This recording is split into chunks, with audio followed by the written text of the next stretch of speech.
Okay, welcome everyone to this IIC UK chapter webinar on green growth. The topic is unsurprising at the moment. I think we're all assuming that as we come out of the lockdown associated with the pandemic, governments will be focusing everywhere on growth, how to restart economies, but they will be trying to do so in a way that fits with environmental targets, hence the focus on green growth. We have some excellent speakers today. We'll run through a set of presentations. We are open to questions. You should be able to submit questions via the pop-up menu on the right. We will try and take some of those questions after the presentations. Those that we're unable to answer during the session, we might try and pick up afterwards in the summary that we publish of the proceedings. So with no further ado, I'll hand over to my first speaker. I'll ask each of the speakers to introduce themselves and then talk about this topic. And Daniel in particular, I've asked to frame the discussion by talking about essentially the Commission's perspective on the Green Deal. So over to you, Daniel. All right, good. No, thanks a lot, Stephen. And I'm actually very honored to be in this seminar. To be actually with a forum that embodies global cooperation in telecommunications and global cooperation that has a large history. I think it was almost 60 years ago that global cooperation got a start. We were then talking about the telegraph and moving on to the radio, and now we're talking about communication networks and technologies of the future. So I'm very honored to be here truly in a global community, talking about a global issue, challenge, and opportunity. I think that, as Stephen rightly pointed out, in Europe, the focus is very much on the growth after the COVID-19 crisis. And that is something that we communicate as potentially being Europe's moment in a sense of like pulling the efforts in the countries together to get out of this together, to bounce back and build back stronger. And it's Europe's moment, but it can very well also be technology's big moment. This could be technology's next purpose, tackling global climate change, because that is the European way of looking at technology, that we want to have technology with a purpose, and this could be its next purpose. It's obviously a global issue, so that's why it's good to talk about it in a global forum, climate change, but Europe does have the ambition to be a leader in this discussion and to be a guiding light when it comes to technology's potential to address climate change, but also its challenge to reduce its own carbon footprint, because that is the European way of looking at this, to make sure that technology is a weapon, a tool to address climate change, but doesn't become a double-edged sword in terms of its own carbon footprint and environmental performance. So I want to touch a bit on like different topics to frame this a bit, why connectivity indeed matters, what the role potential of regulators could be, and talking about the bigger societal change that could happen with the help of technology. Now, we all see the numbers by the World Economic Forum that technology has the potential to reduce the carbon emissions by 15%, which is a quarter of what we'd like to achieve by 2030 in Europe. And I dare to say that connectivity will be a key enabler for many, if not most, if not all, important climate solutions. If you just take the flagships of the green growth recovery that we've identified on the 27th of May, I think that if you want to talk about the potential for farmers to do smart farming and to be able to predict when they water their crop to reduce their energy use, well, that it will not happen if the rural communities, even the most remote corners, are connected. If you look at urban mobility, connectivity is needed to really get mobility as a service of the ground, that you get from point A to B with flexible ways, but then you need to know when everything arrives. It can make our wind farms smart and our renovation wave count. It can really, the smart meters can bring down energy use of buildings significantly. Blockchain can all bring it together, allow cars to connect to the grid and make sure they deliver energy when they don't need it, and then even make some money out of it. And I will even talk about the early warning system for climate change, for which our satellites are very important. Now, this will also be a challenge for regulators. That's why I'm grateful that also lots of communication regulators are on this call, next to the operators who have the bright ideas to make many things of this happen.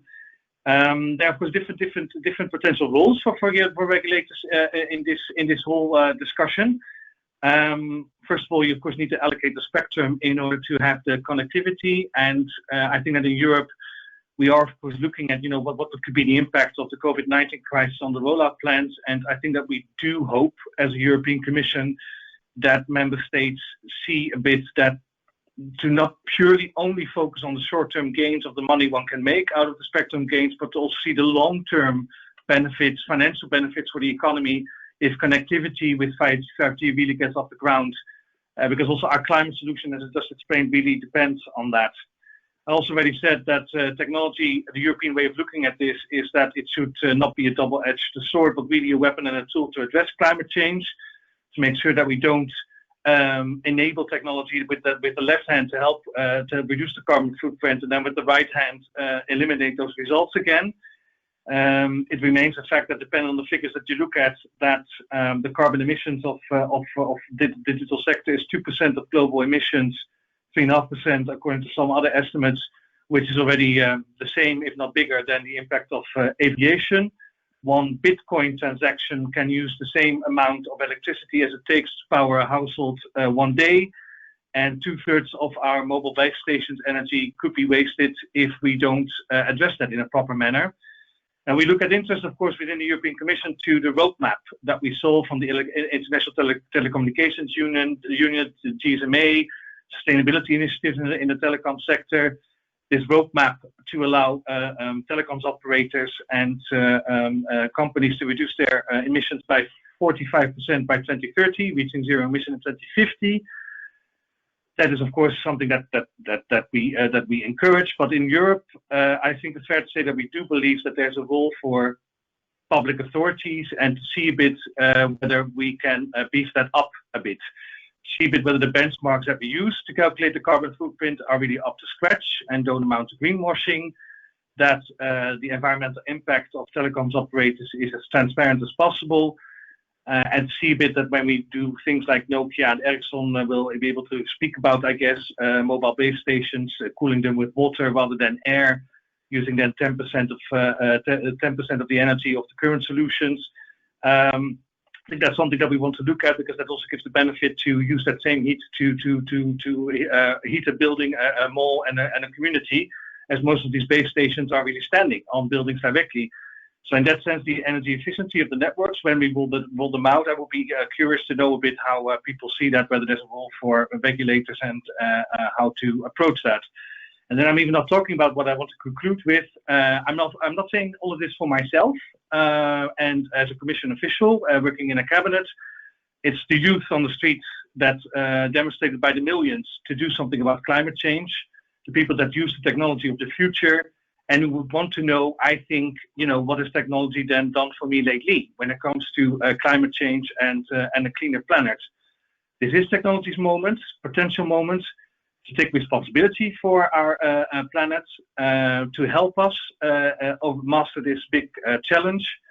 160 years ago, a global corporation, telecommunications, started off, and wouldn't it be the best birthday present to our kids and our future generations next year, when 160 mark is made, that we can say we helped technology indeed leave a better and a cleaner world behind. Thank you.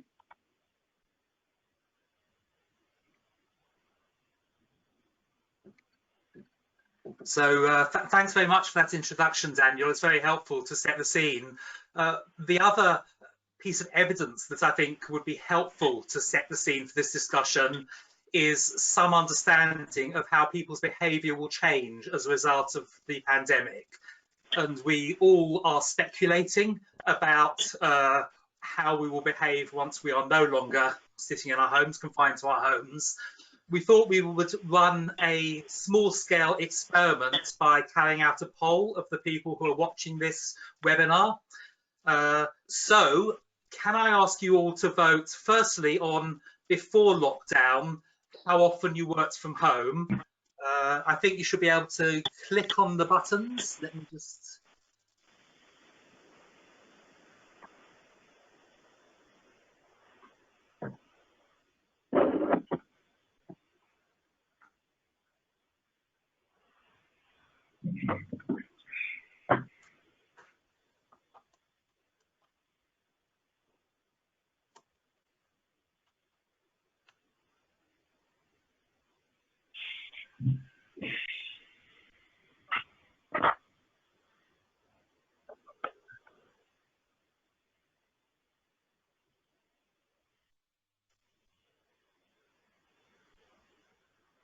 Okay, and now we'll run the poll again for after lockdown.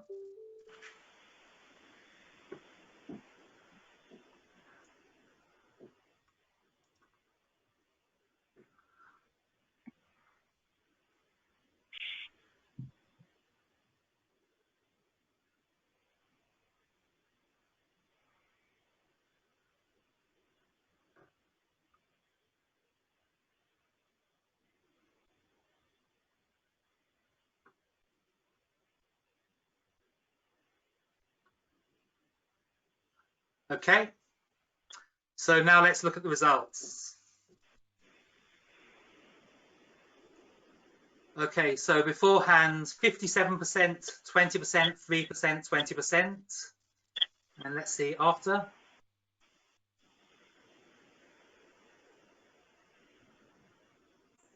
So perhaps if we particularly look at the people, so after 39% after expect to work from home 2 to 3 days a week, 33% 4 to 5. Can we go back to the previous poll just to remind ourselves? Okay, so that's a big change actually, particularly in terms of the number of people who intend to spend roughly half their time working from home afterwards. So a big shift in behaviour, and therefore potentially requiring a new set of approaches to policy. So with that, if I could hand over to our next speaker, Dorothee from Vodafone, to talk about some of the practical things that Vodafone is doing on sustainability and I suppose the art of the possible going forward. Over to you, Dorothee. Wonderful, thank you. I hope everyone can hear me. Good morning, everyone. Thank you, Steve. Thank you, Daniel. We very much welcome the Commission's leadership and the Green Deal and digital transformation strategies as the growth levers of the EU. And we're ready to play our part. So I'm Dorothee. I lead the sustainable business agenda at Vodafone, and I joined Vodafone because I felt our geographical reach with operating networks in 24 countries around the world and the nature of the services that we provide really gave us an outsized potential to drive speed and scale towards delivering the SDGs. And the COVID crisis has reinforced my conviction about the contribution that we can make, and also my impatience to move forward fast and with others. Just checking, there seems to be a little bit of echo and feedback on the line. Is that okay? Can everyone hear me properly? Can't really get any reaction. So one of the things that I'm really not used to yet in lockdown is talking to a large group of people without being able to see anyone. So yeah, I pinned a photo of my 4-year-old just above the camera, which will hopefully make me keep things simple. But do wave a hand or flag or put a comment in if you can't hear me properly. So COVID-19 has really revealed the very vital role that digital plays in maintaining functioning societies and economies. And it will also be vital to ensure a more inclusive society and to ensure a more sustainable future.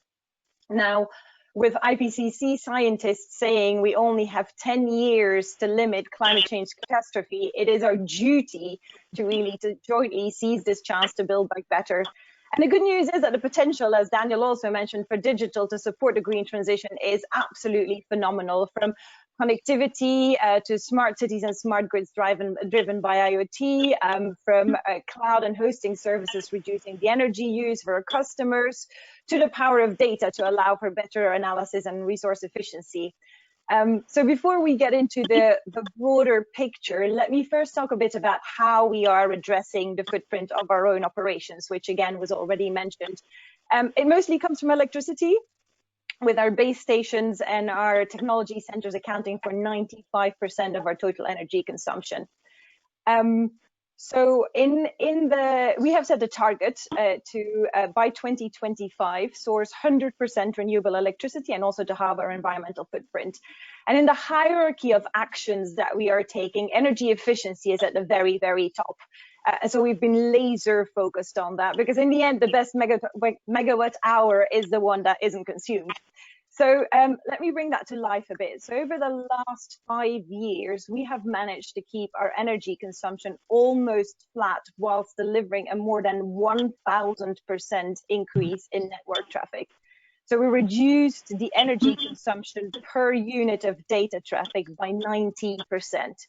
And how we do this through more efficient technology, shutting down old equipment, power saving modes during times of low utilization, and monitoring with smart meters to ensure we identify the savings. A few weeks ago, actually, we published the first report on how we are spending the 750 million green bond that we raised on energy efficiency, green buildings, and renewable energy. So obviously we still need electricity, and I mentioned our 100% renewable electricity target earlier.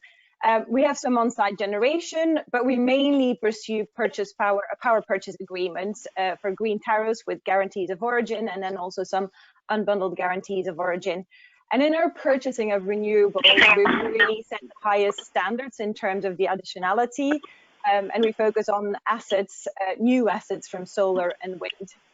Now, given our geographical footprint, it is really still a challenge for us to have a consistent access to renewable electricity in various markets, even within the EU. So that's definitely one area where more could be done. But so in short, we're really on the case to reduce our footprint. We'll be setting a science-based target in the coming months using the GSMA pathway that we were involved in developing. And so that's all moving forward.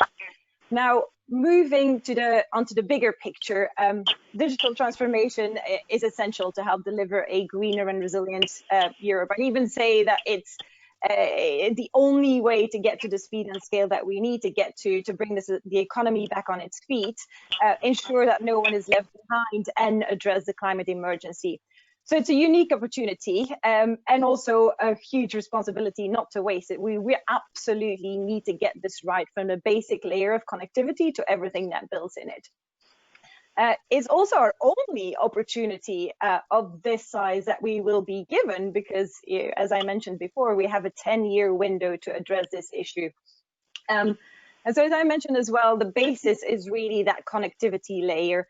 So again, a few quick facts to bring that to life, just to show the scale and also the scale of growth.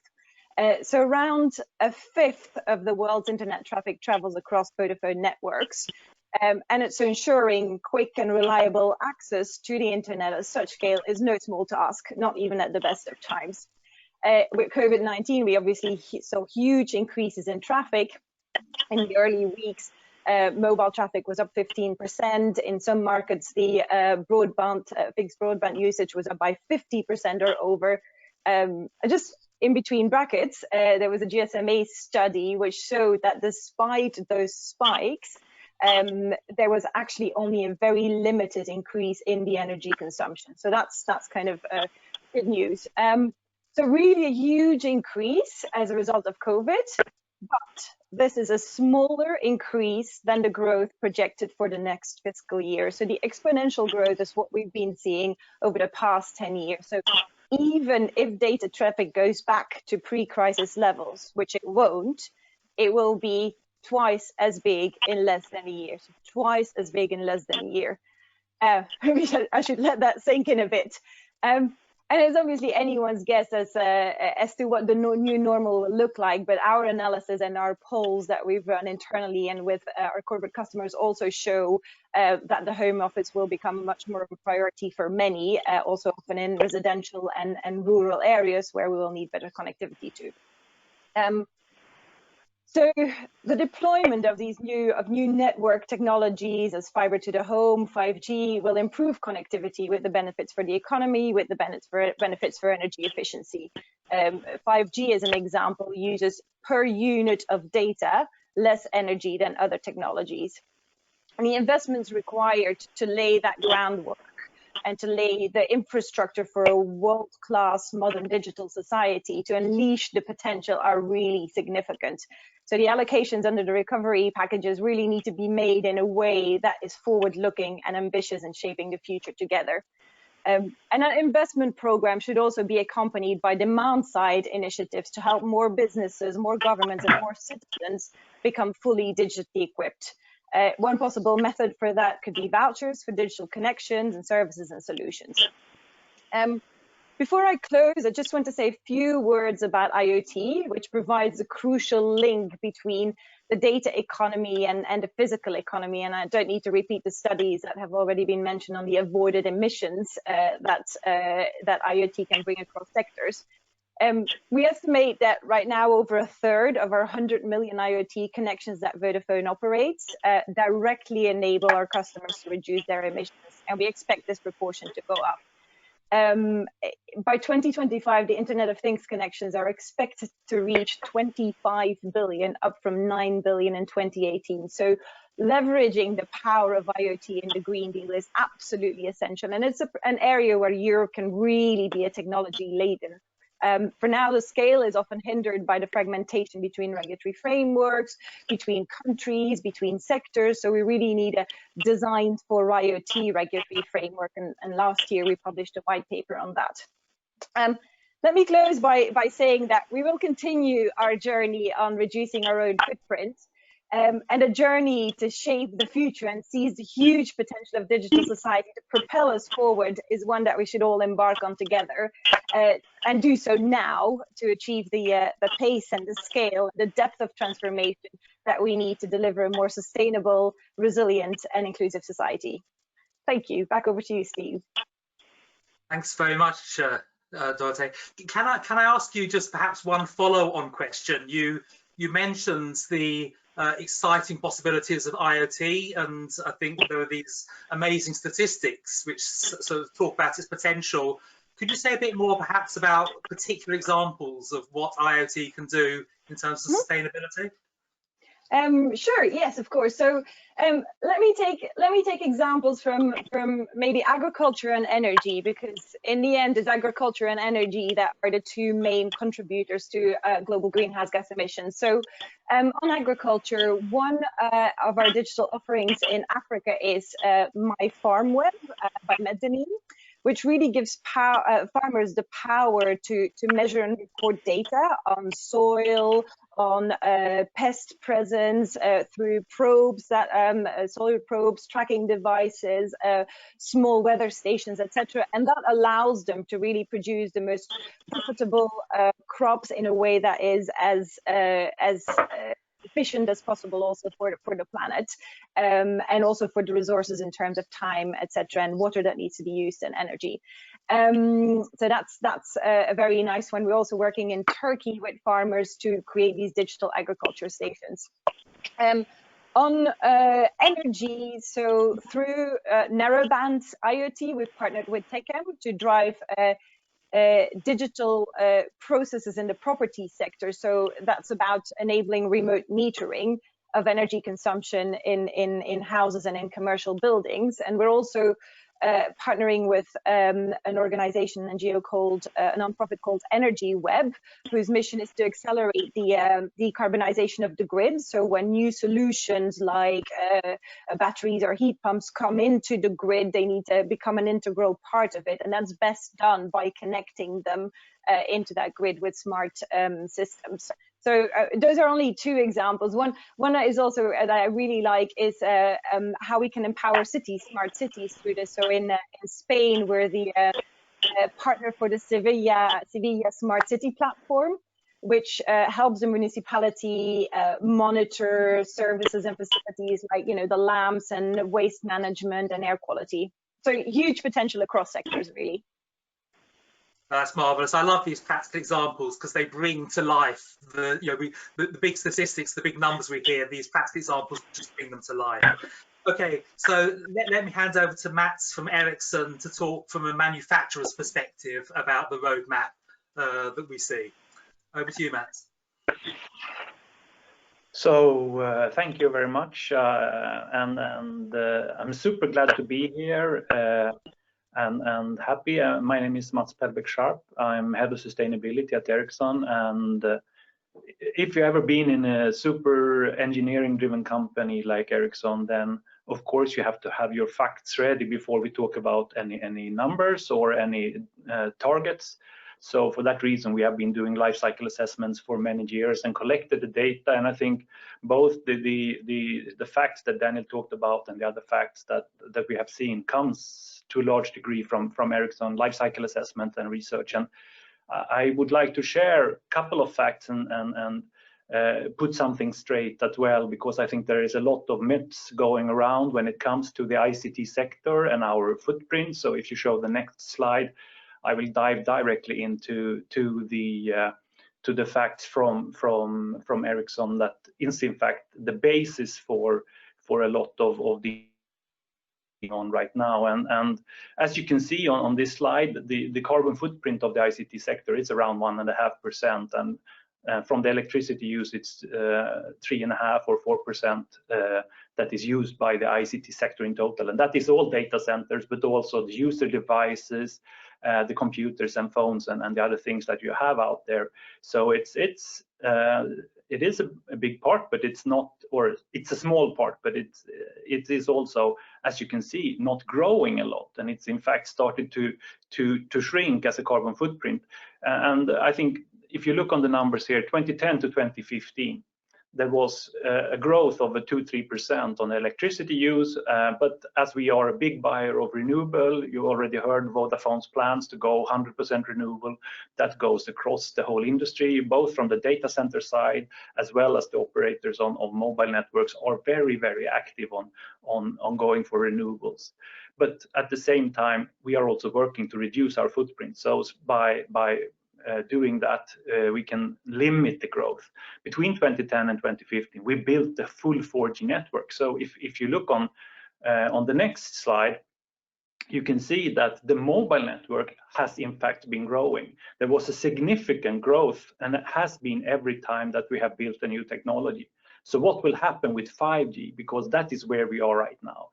And when we saw the curve and the history, we said we cannot have it like that in the future. We need to change the picture and quadruple the throughput of data at the same time as we reduce energy. And that rope trick, is that even possible? So we developed this model in Ericsson looking, and we call it breaking the energy curve. And we have now estimated and calculated and done simulations on the networks, and we have looked, for instance, on the few networks that in Europe that are fully up and running, and it is in fact possible to build the network. And what is different now from the past? If we follow the model and in that we have developed by preparing the network, every time in the past when we built the new network, there was a growth because we were adding technology and equipment to the existing ones. And as long as you add something to something that is there, then you will of course have an increase. We need to do it different this time. We need to take out the old and build the new, because the new one is much more energy efficient than the previous one. In fact, we have just modernized the network for Vodafone in South London. And we can see on site level that by modernizing the network, they have quadrupled or tripled the download speeds in the Google benchmark, while reducing the energy consumption depending on site, between 20 and 30%. And that is a magnificent starting point to prepare and have a 5G ready network at hand, and at the same time you reduce your energy consumption. So that is what is needed to do. And then of course there is a lot of energy saving functionalities and a lot of things. You heard Daniel talk about some of these things. I think that the key thing that we need to do is focus on network level, not on each individual equipment. So I think that is exactly what we need to do as an industry. It's on the network level, how much we use, then the comparison between each individual equipment is not so important. So building with precision and operating the whole infrastructure in a good way, then we can in fact, and we have looked at this, it's possible to reduce the energy consumption while renewing and quadrupling the throughput. And there is no link between the throughput and the energy consumption. And if you move to the next slide, and I think there was a short mentioning of this as well, the ICT sector, and this is based on the research that Ericsson and Telia together has been doing for the whole industry. We have set a new standard together with the Science Based Target Initiative with GSMA in the ITU context. So in the UN context, we have set a trajectory for how to set 1.5-degree targets, which means in essence that we need to halve emissions every decade until 2050. And in Europe, it's possible to probably move a little faster than that. So this trajectory, I think, is a very good help for all operators globally to set their targets. It's easy, and we have agreed upon a standard on how to do it, also for data centers, for fixed networks, and for all the different parts of the ICT sector. So I think we are the first industry that has this as our own industry agreement on how to set targets on a 1.5-degree trajectory. All previous industry trajectories are on pre-Paris levels on 2 degrees. So I think that this is pretty unique. So we are a very ambitious industry. Then on the next slide, we move over to looking at what can we do. And you see the 15% here. Also, that is based on Ericsson research, and we are renewing this research as we speak. So there will be new numbers coming out very, very soon. So 1.5% of the global carbon footprint can enable savings of at least 15%, I would say, because the potential is much bigger. And to make it more tangible, you heard some of Dorothy's examples earlier. I think that the perfect case here is the transport industry. Transport in many places is a huge part of the carbon emissions. And the transport sector going electric, then you need to have the ICT sector. You need to connect the vehicles, both from a filling rate perspective, but also to control the power. And only 5G has the capability through the latency and the edge cloud possibilities to be able to control power on such a fast way that you don't have a very unstable network. And then we can connect transport, electricity grid, and the mobile networks. And by doing that, there are huge savings and potentials to reduce carbon emissions. And I encourage you to take a look at the Exponential Road Map. It's a very interesting report. It's done with research, it's done with civil society, and with industry, all working together on equal terms, providing the research and providing 36 solutions that, if we scale them, are possible to reduce carbon emissions by 50% until 2030. I think it's a very interesting report in the way that it is both taking up policy proposals, what leadership is needed, and the solutions in the same context and in the same report. And it's being updated on a regular basis, so I encourage you to join it and also use it. And on that note, I'll leave the word over to you, Stephen, and to take it forward. Thank you very much. If I might just ask one question, this roadmap is very impressive, and the targets I think set by ITU and GSMA look very impressive. Could you say something about how will they practically be achieved? Are there particular countries that are leading, particular regions that are leading? And also, I suppose, my background as a regulator, the question is always interesting. Ideally, you would leave this to industry to deliver, but is there a need for policymakers to ensure that everyone participates? So, for example, Vodafone is clearly very much a leader in this field. Is the risk, though, that without some policy framework, almost binding targets, some operators don't show the same degree of leadership we're seeing with Vodafone? As I said, I think that the ICT sector in general is very proactive. GSMA has been leading and trying to support the work that is ongoing. From a policy perspective, I think it's very important to look on the network level and don't go into each equipment, because as I showed you in breaking the energy curve,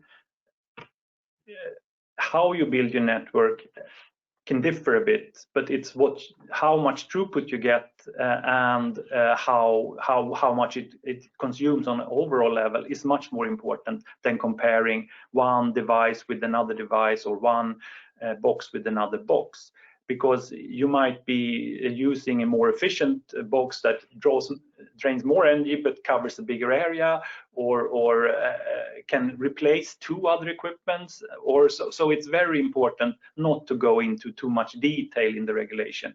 And looking back in the past, when you look on the very good work that has been done in the EU Code of Conduct for power supplies and so on consumer devices, there I think it is, then you go into the device. But if you look on a mobile network, there are so many different ways of doing solutions. So look on the network level. I think that's very important instead of talking about each individual box. Then when it comes to the solutions, and I think that as an industry, there is a very big drive in general to move to renewable. Sometimes we see that some companies get it backwards. So they start by buying renewable, and then as a second step, when they use the green bond, they move in to do the reductions. And I think it's better to start by investing in the more energy efficient network and equipment, and then you buy renewable for your new consumption instead for your old one, and if you buy PPAs and other things. So I think that reduce first and then you move into renewable. But I see across the board that our customers are very active. They are going in and investing and in renewables also in developing countries and other places.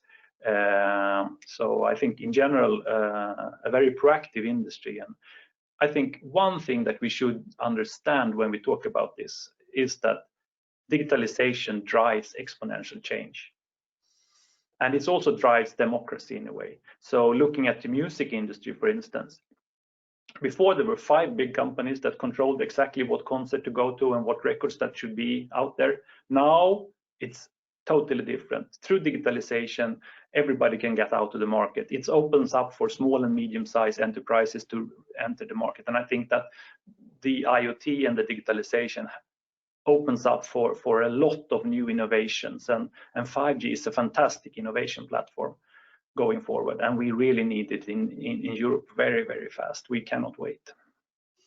Okay, thanks very much. So I will now hand over to our next speaker, David from Amazon. Amazon have a particularly interesting role because, of course, they are both an important operator of infrastructure, data centers and so on, but also through their platforms, one of the key enablers of more efficient working across the economy. So over to you, David. Thank you, Steve, and thank you for having me here. I'm pleased to be able to talk about sustainability in these extraordinary times. If we could please have the slides up. I would like to talk about 3 things. First and foremost, our Amazon climate pledge, then our goals, which we have set at the end of last year, and also illustrate how technology is instrumental, not only in keeping track and keeping score of targets, but to drive important change. If we can turn to the next slide, please. So, end of last year, we have partnered with Global Optimism to announce the climate change, which essentially has 3 parts to it. First and foremost, to measure greenhouse gas emissions on a regular basis, then to implement decarbonization strategies in line with the Paris Agreement, and to neutralize any remaining emissions with real, quantifiable and socially beneficial offsets by the year 2040.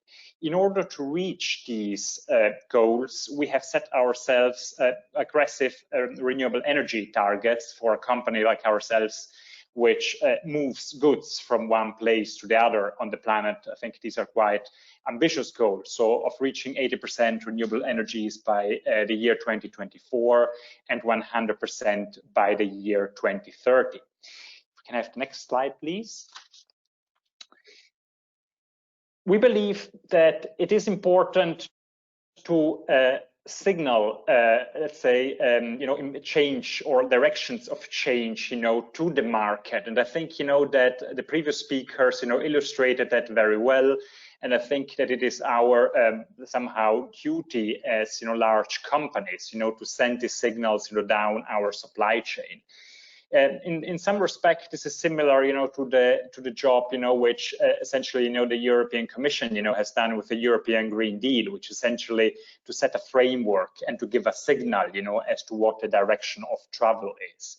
In this respect, if we can also have the next slide, we have sent an important signal in terms of electric vehicles purchase to the market with our announcement to purchase 100,000 of these vehicles by the year 2030. So 10,000 of these vehicles will be on the roads already by the year 2022.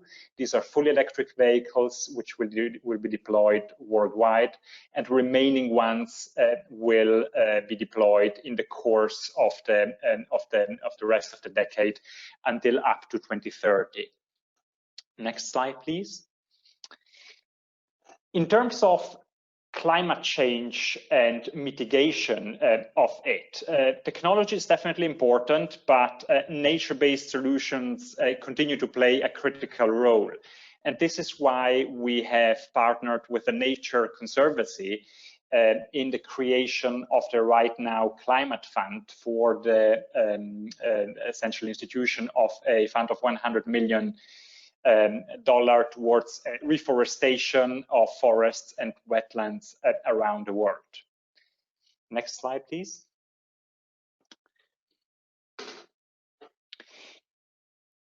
Technology is key in all what we do at Amazon, and in this respect, we have approached sustainability in a very Amazonian way.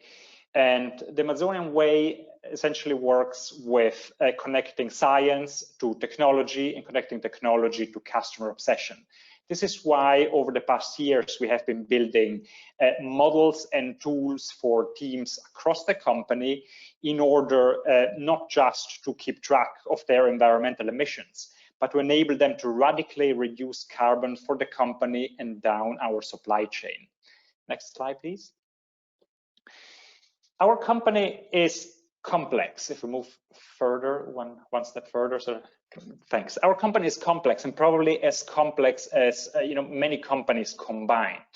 And I think this slide illustrates it well. We are a manufacturer of goods, we are a retailer, we are a marketplace, we provide cloud services, and you name it. I think you can see a selection of what we do on this slide. In order to address all of this, if we can move to the next slide, we have created one of the most sophisticated carbon accounting tools, I believe, on the world, in order to allow our teams across the company, so from design engineers to transport teams dealing with topology, to engineering teams dealing with devices, to allow them to have information which essentially provides them a high level of resolution as to what the environmental impact will be of their services and products they are creating. So if we take the example of an Alexa device, for example, an Echo device, in that case, the engineering teams would be able to see what the energy consumption is, what the material choice, what the effects of the material choice is for the carbon footprint, and make decisions based on this information.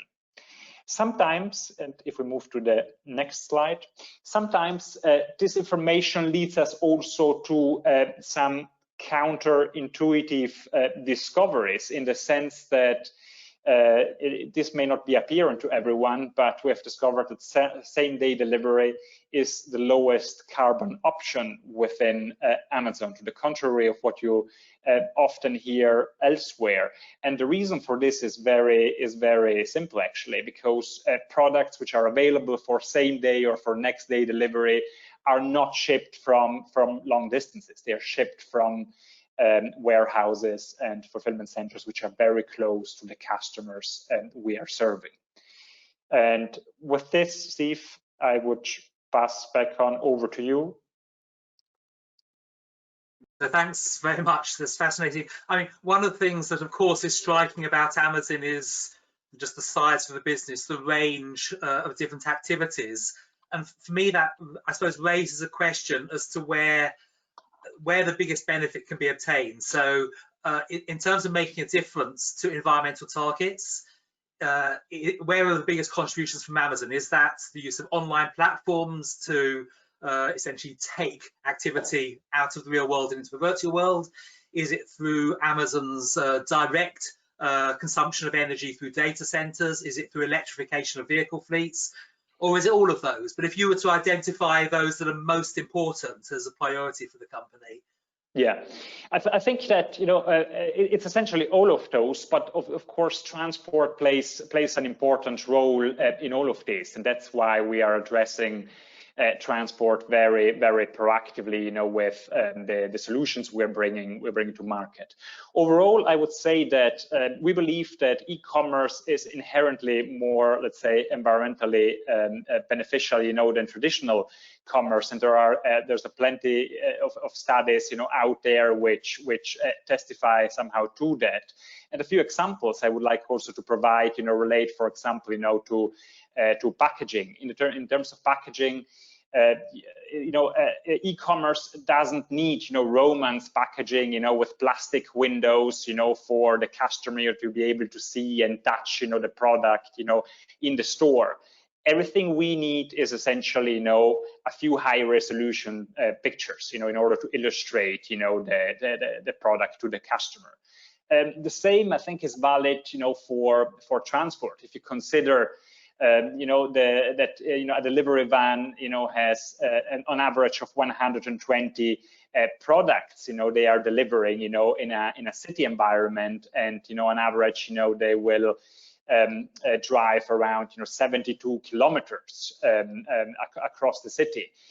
For those 120 parcels, if you consider, you know, individual shopping trips, that would amount, you know, to around 600 kilometers if you take an average of 5 kilometers, you know, per shopping trip. So, you know, in general, you know, we apply science and technology to make deliveries, you know, safe, efficient, and convenient to our customers. And this is why, you know, we're looking at new solutions, you know, like locker points, you know, and over-the-counter, you know, pickup points, you know, in urban environments, or, for example, you know, innovations like Amazon Day, where you can combine all your Amazon deliveries in one single day and receive them, you know, whenever you have chosen to do so. Okay, thanks very much. So I'll now hand over to Nina to provide a broad perspective based on her experience working with various clients in this sector, both, you know, some comments based on her experience, perhaps also putting together some of the threads from the discussion we just heard. Over to you, Nina. Thanks very much, and thanks to all the panelists today who've provided some really compelling cases about how technology is contributing to the green agenda.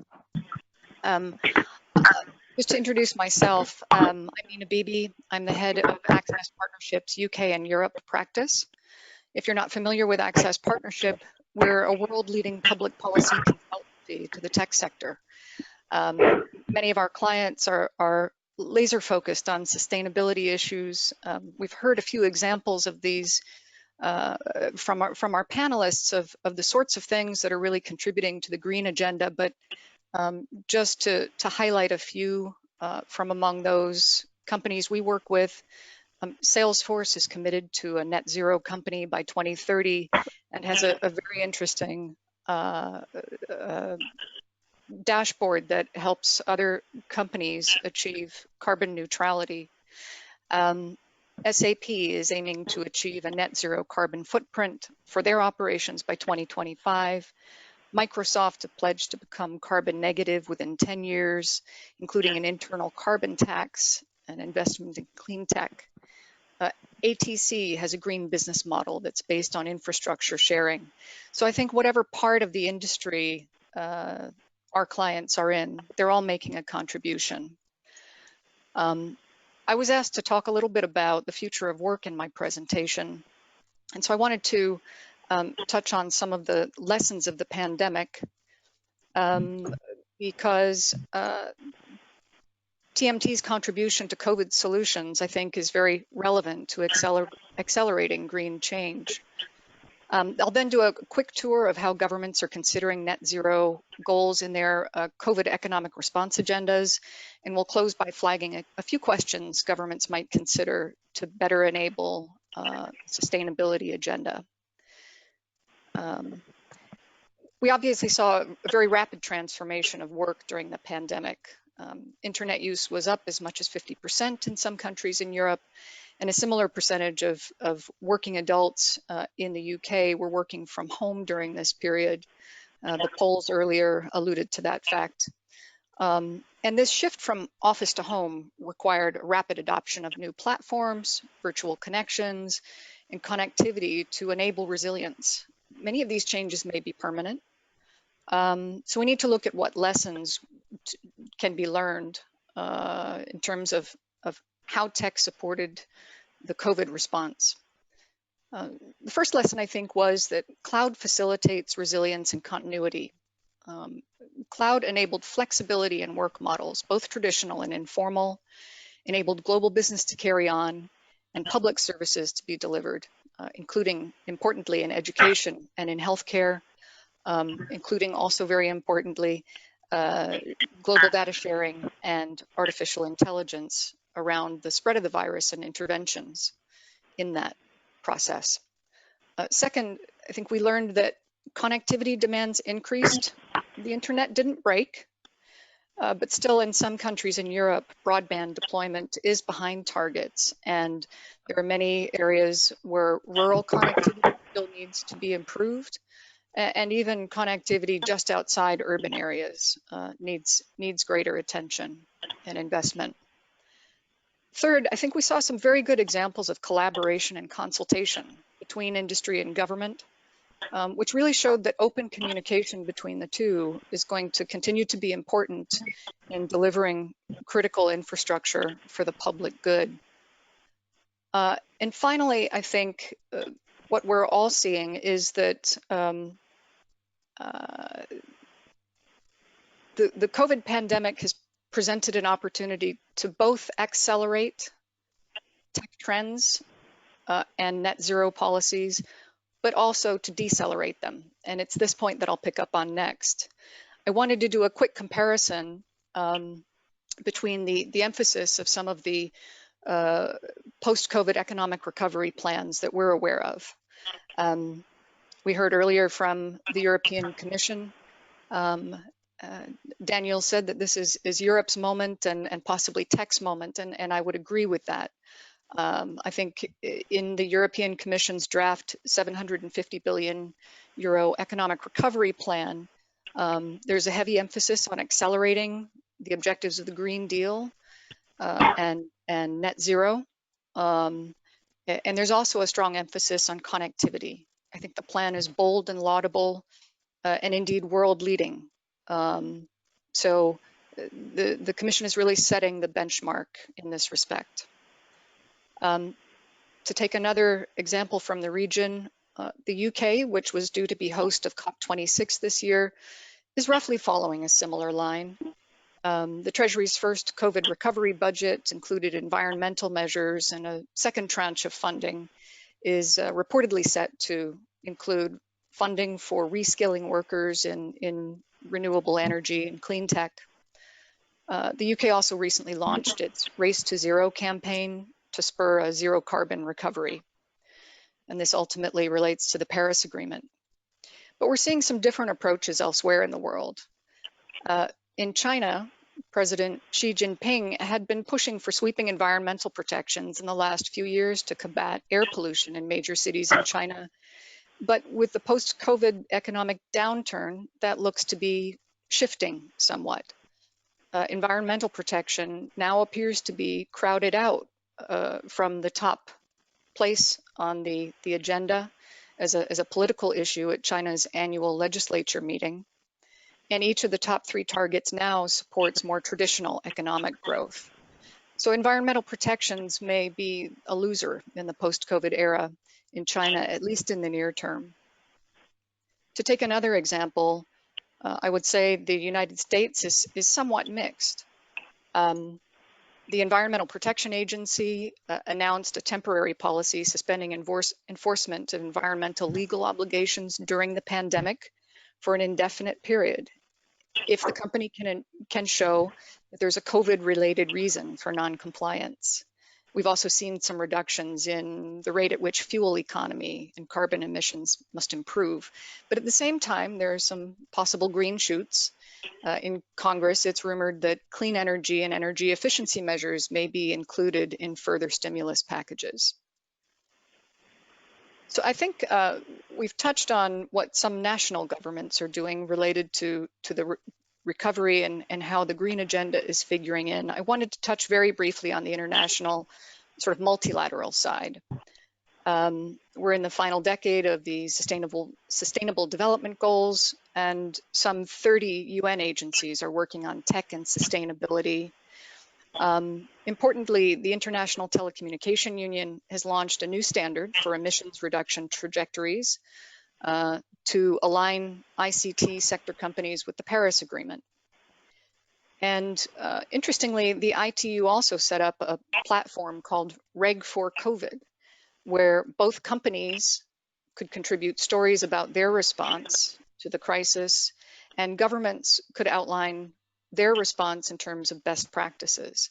I think this is worth a look because it gives a very broad perspective of how companies and governments responded to the COVID crisis. And people might take inspiration from that. So I think some of the questions that come out of all of this are really around what regulatory frameworks will support the tech industry, whose largest members are already, as we've heard today, implementing net zero policies very rapidly as a matter of not just operational efficiency, but meeting things like the Sustainable Development Goals. We've heard from the other panelists about the importance of IoT and smart grids and smart cities, spectrum allocation in relation to 5G and really even 6G, which is something that we need to think about in the future. And we haven't talked a lot about standards, but that's also important to achieving better efficiency for various kinds of devices as well as data centers. There are a few questions here too that I'd like to pose on connectivity, which is very critical. I think governments need to think about how they can ensure that high-speed broadband coverage is extended beyond the clusters of urbanized spaces that may be less populated in the future in terms of the world of work. I think we need to think about whether data localization, which is being considered in a number of countries,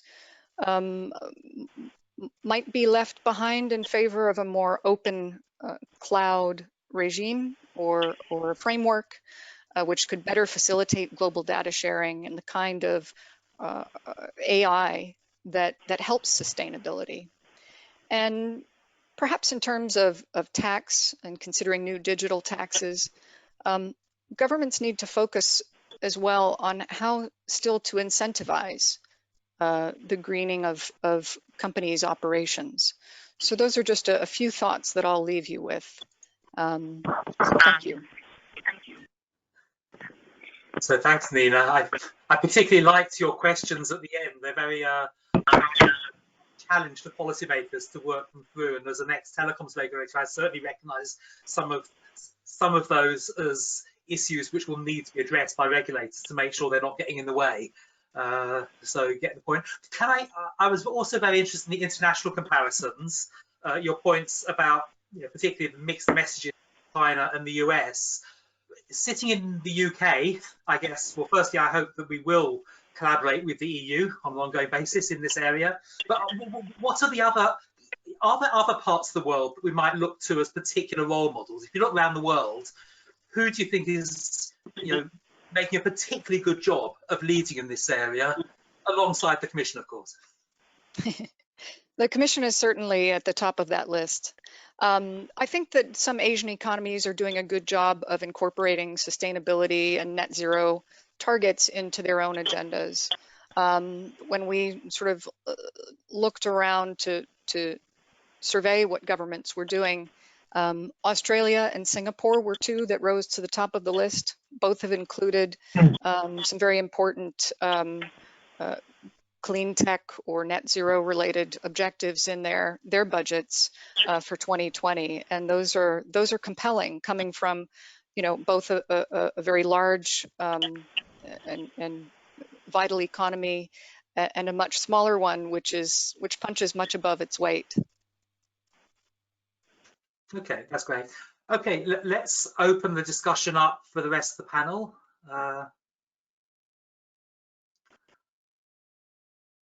If everyone unmutes. Excellent. We'll come back online. So I've got some questions from our audience. I might pick up one or two questions from the audience and then just see where the discussion goes.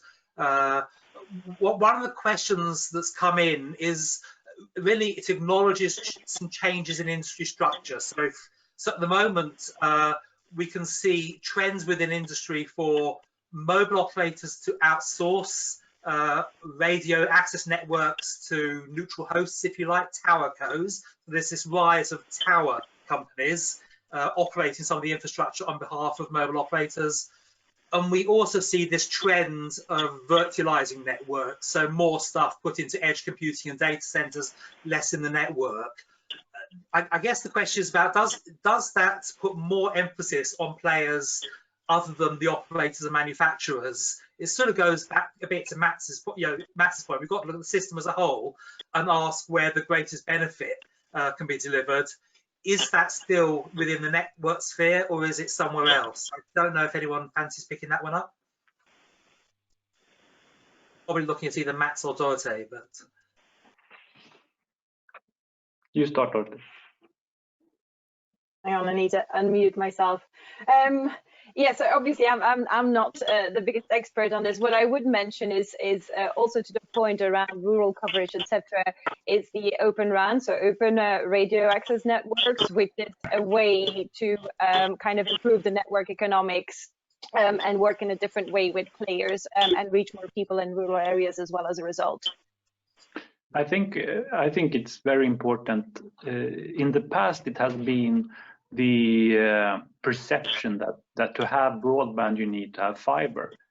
I think now with 5G and also already on 4G, the fixed wireless connectivity has shown that you can get really good connectivity in a much cheaper way by utilizing the standardized mobile technologies. For instance, we had in the COVID situation, just a couple of months ago, we got a request from one of our customers in Canada to connect people that were homeschooled but didn't have any access and couldn't get any school at all. And it took not more than a couple of weeks to set up a fixed wireless addition on their house and connect them and getting between 100 and 500, depending on where they were, megabit per second connectivity to be part of the school and digitally included. So I think that there is a misconception and an idea that you have to have fiber to have broadband. There are also several other cases like this. So I think that we need to understand that this is not dependent necessarily on technology, and with the latest mobile technology, we can provide it much faster and in fact much cheaper for many areas in Europe as well. I know, for instance, we have connected villages in Spain and so on with similar technologies. So I think that is one perception that we need to have straight. Okay. Can I maybe go back to this question about how we make it all happen? So there's a lot that's positive here in terms of the potential to drive green growth. I want to draw a bit of a parallel, though, with a debate that's played out in relation to network security. So over the last few years, we've gone from a position where network security was largely left to the operators to a point where we now actually have very intrusive regulation telling operators which manufacturers they can use. Perhaps that is going pretty much from one extreme to the other.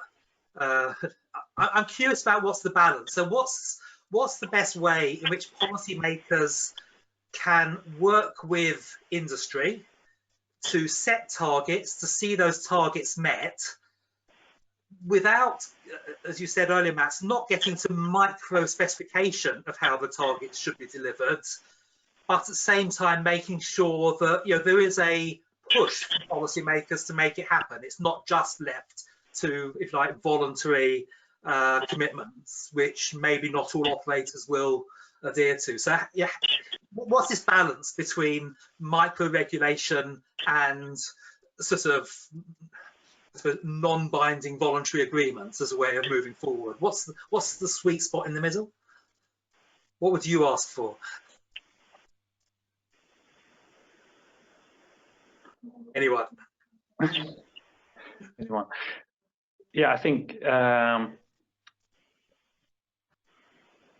security and privacy are built into the technology. So I think. So I wasn't trying to get security as an industry to. The security for me was more of a parallel. In security, we've gone from no regulation to lots of regulation. I'm trying to work out, in terms of environmental targets, how much do they need to be enforced versus just left to industry? Yeah, I can perhaps also come in at this point. Well, thanks a lot. I think that all this really was very inspiring. So I'm having a very happy seminar, so to say. No, to come back about the broader question first, how do we make sure this doesn't stick at boilerplating in commission communication, because it's very easy to put stuff on paper. And that's something that Brussels is particularly good at, but we also need to make sure that things are deployed on the ground. And I think that the grand bargain, I guess, that we're almost a bit after is we are willing to hardwire the digital priorities across our policies. I think that is an important thing one can do already.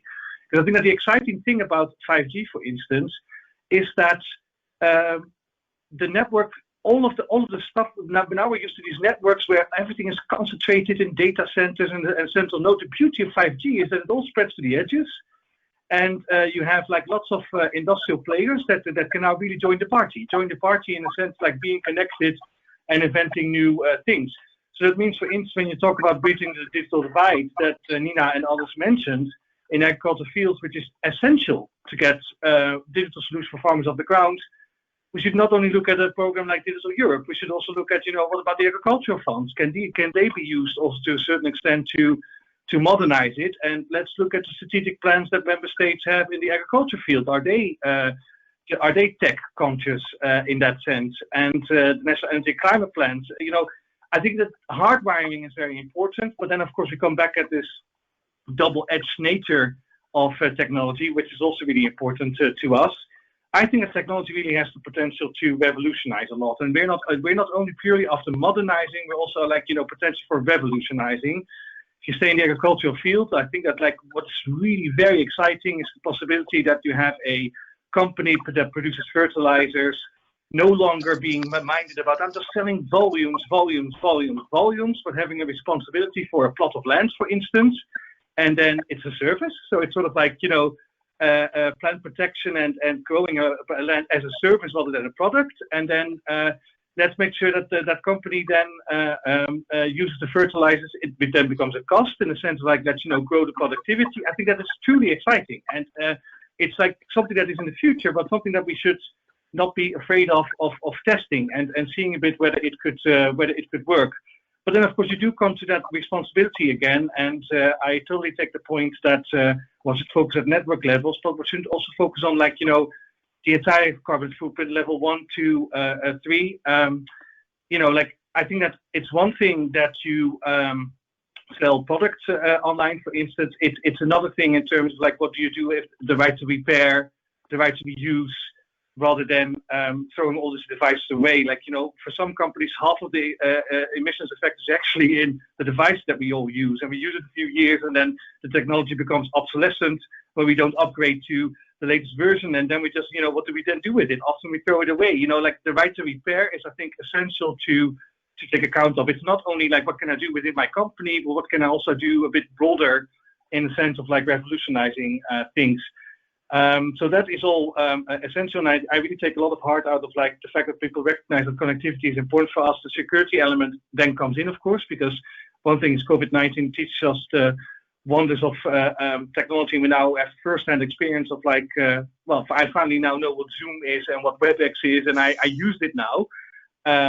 But also let's make sure that we also give the people the security that they need. So that is sort of what I think what we're after, like willing to hardwire everything, which is essential to get stuff really off the ground. But at the same time, yeah, look at the role of us in making sure that at the very least also these benchmarks that we use to calculate our entire carbon footprint are really up to scratch and give us the picture that we truly need. Okay. So what I might do is close just by asking each of the panelists the sort of classic panel question, which is if there was one thing you would change, regardless perhaps of feasibility, what would it be? What's the sense of priorities? And I might go in reverse order, maybe starting with Nina. Thank you. I mean, I work for a global consultancy. We take our clients to multilateral organizations, as well as to individual governments and collections of governments. And so in many ways, you know, I'm a multilateralist. So on the sort of broad geopolitical, in the broad geopolitical landscape, I think it concerns me that we're retreating from that to some degree. There's a kind of fractionalization that seems to be happening politically. And so if I could change that, I would ask countries to sort of adhere to a certain kind of global order that that enabled us to harmonize work in these sorts of areas and to collaborate and have alliances. And I would certainly echo that as a UK multilateralist. But okay, let me move on to Daniel. Sorry, David, sorry. Yeah, what I would change is probably I actually would hope for, let's say, less divergence. You know, I mean, across. You know, I mean, the regulatory spectrum across. You know, in this, especially now that we're looking, you know, at Brexit conversations there. I think this is a very specific, you know, point of advocacy which we are always trying to convey to our stakeholders, in the sense, you know, of hoping for the greatest amount of alignment, you know, and mutual recognition in everything, you know, which we do. And, you know, I mean, especially, you know, Stephen and, you know, the IICC, I mean, is based in the UK. So I think this is a topic which is dear to you too. I think we're hoping, you know, for that to go well and that we stay aligned rather than floating apart, so to say. Okay, Mats? Yeah, sure. I think all of us have realized now the importance of our technology as we are having this conference here and not face to face in some place. So I think what I would really like to see is that we started treating the digital infrastructure like an infrastructure, and not, for instance, like in Italy, have a pre-tax by license fees of 6 billion euros before they are allowed to start investing in the future technologies, but have country-wise or even European-wise plans for how to roll out 5G on a national level and cover the country. We talked about agriculture. It's not about covering people anymore, it's about covering surface. So I think if I would ask for something, it's a different way of thinking about the digital infrastructure as a national fundamental infrastructure for the future. Thank you very much. And Dorothee? Yes, thank you. So I think, I mean, it's very clear we now have a vision on paper. It's a technology's moment to address climate change in Europe and beyond. We've also got a first proof of things, I guess, you know, with the COVID crisis, we've seen so many things that no one thought possible before. So we've got great proof points, we've got leadership, we've got to some extent a new social contract and a new way of working together between businesses and regulators. What we need is to increase the pace of change. So, you know, a 10-year window, everything needs to happen a lot faster and at a higher pace, I think. Thank you. And Daniel, for you, the last word. Yeah, like, and if you allow me, I'm just going to cheat a little bit in the sense of like giving a personal change the world idea, and then like what I need to say, of course, because I work for the Green Deal. First of all, personal, like for my own background, for me, education is essential when you talk about the future generations. I myself had my breakthrough moment when just a teacher had the time to see that I could perhaps like skip a class because she had the time to see what I could do, and that's a person that I owe a lot to. So my personal preference would be that we don't only give bonuses for performance to bankers, but think about giving bonuses to teachers. Also use, for instance, digital technology and really make a change in the life of a child. So bonuses for teachers. And then coming back to the topic and the digital, I of course would love, like everybody says, echoing, everybody joins our climate pact and makes a climate pledge, because that's also where it starts, like just promising to change and doing things. That's what the Green Deal is ultimately about. I think that what a lot of people like about the idea that it's so interconnected with everything, it's complete. We try to make that the energy networks fit with the communication networks, with the transport things. So these pledges are really super important, and we have to work with partners, as Nina also said. I think that a country like South Korea is very interesting for us because they're both a tech leading nation, and they try to have their own version of the Green Deal. They're reaching out to us to look out for a sweet spot in countries indeed like that.